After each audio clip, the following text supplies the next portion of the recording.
इस वक्त आपको अहम तरीन खबर दे रहे हैं। मुल्क भर में आम इंतखाबात 8 फरवरी को होंगे। इलेक्शन कमीशन की जानिब से नोटिफिकेशन जारी कर दिया गया है। मजीद बात करेंगे हमीद लंगरा से। हमीद बताइए। जी बिल्कुल, इलेक्शन कमीशन की जानिब से बाकायदा जो है वो आम इंतखाबात के हवाले से 8 फरवरी 2024 का नोटिफिकेशन जारी किया गया है। इस नोटिफिकेशन में कहा गया है कि इलेक्शन कमीशन इलेक्शन एक्ट के सेक्शन 57 के तहत 8 फरवरी को जो है वो आम इंतखाबात का इनेकाद किया जाएगा। इस हवाले से गुज़श्ता रोज़ जो है सदर मुमलिकत और चीफ इलेक्शन कमीशन के दरमियान जो है वो मुलाकात भी हुई थी, और इस मुलाकात के बाद जो है वो दोनों जाने से इत्तफाक़ राय पाया गया था, और 8 फरवरी की तारीख का हतमी फैसला हुआ था कि आम इंतखाबात करवाए जाएंगे। जी अमीर, ये भी बताइएगा कि इलेक्शन कमीशन की जानिब से तमाम सियासी जमातों को बाकायदा तौर पर तैयारियां करने की हिदायत भी कर दी गई है क्या? जी बिल्कुल, इस हवाले से इलेक्शन कमीशन जो है वो पहले इनफरादी तौर पर और फिर एक इज्तिमाई तौर पर तमाम सियासी जमातों के साथ मुशावरत का अमल कर चुका है, इंतखाबी ज़ाब्ता अखलाक के हवाले से भी।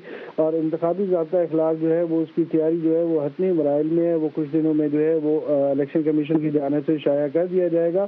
सियासी जमातें इस वक्त जो हल्का बंदियों का मामला चल रहा है उसकी क्लियरेंस का मामला जो है वो अहम है इलेक्शन कमीशन के लिए। और सियासी जमातें इंडिविजुअली अगर जो है वो अपनी अपनी बसात के अंदर रहते हुए इलेक्शन की अगर तैयारी अभी से शुरू करना चाहें तो वो कर सकते हैं, और मुख्तलिफ सियासी जमातों ने इस चीज़ को खुशाइन भी करा दिया है। आज पाकिस्तान पीपल्स पार्टी के सीनियर रहनुमा फरदुल्ला बाबर की जानिब से भी इलेक्शन कमीशन के जो फैसला किया गया है 8 फरवरी को आम इंतखाब करवाने का, उसको खुशाइन करा दिया गया, और उनका ये कहना था कि इलेक्शन कमीशन ने देर आए लेकिन दुरुस्त फैसला किया है, और अब जो मुल्क के अंदर जो हैजान की कैफियत थी उसमें कमी वाक़या होगी। जी ठीक है हमीद, अगर आज की समात की बात करें तो आज की समात के हवाले से अगर स्टार्ट की बात करें तो चीफ जस्टिस की जानिब से क्या कहा गया था और आज की समात में क्या कुछ हुआ था, बताइएगा।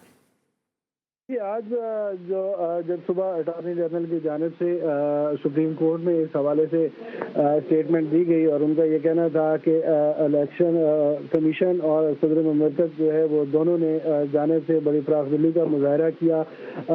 इलेक्शन कमीशन जो है वो सुप्रीम कोर्ट के कहने पर जो है सदर मुमलिकत के पास गए, और वहाँ पर उन्होंने इंतखाबात के हवाले से जो अपनी मुजवज़ा तारीखें थी वो दी, जिसके बाद सदर मुमलिकत को अटॉर्नी जनरल के जरिए कन्विंस किया गया कि वो जिस डेट पर इलेक्शन चाह रहे थे उससे वो थोड़ा सा पीछे हटे, और दूसरी जानिब जो है वो इसी तरीके से इलेक्शन कमीशन भी अपनी एक जो फिक्स डेट 11 फरवरी का कह रहा था उससे थोड़ा सा पीछे हटे, और आज अटॉर्नी जनरल ने इस हवाले से जो है वो रिपोर्ट सुप्रीम कोर्ट में जमा करा दी है। जी अमीर, ये भी जानना चाहेंगे कि दस्तखत की कॉपी जो सदर मुमलिकत ने दस्तखत किए थे उसकी कॉपी आज अदालत में पेश करनी थी, जिसमें बड़ी ताख़ीर हमने देखी, ताख़ीर हुई, तो ये ताख़ीर की वजह सामने आ सकी?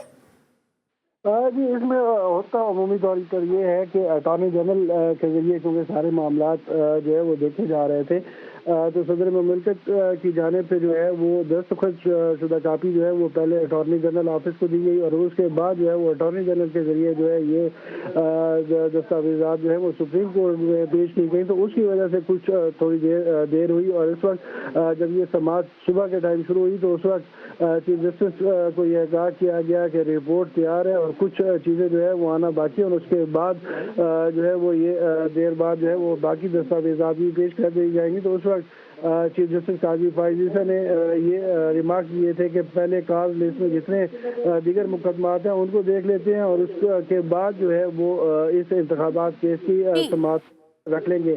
उसके बाद जो है वो तकरीबन 12:15 बजे के करीब जो है ये दोबारा इस केस की जो है वो समात शुरू हुई थी। जी अहम तरीन खबर सामने आई है। मुल्क भर में आम इंतखाबात 8 फरवरी को होंगे। इलेक्शन कमीशन ने नोटिफिकेशन भी जारी कर दिया है। बहुत शुक्रिया हमीद लंगरा।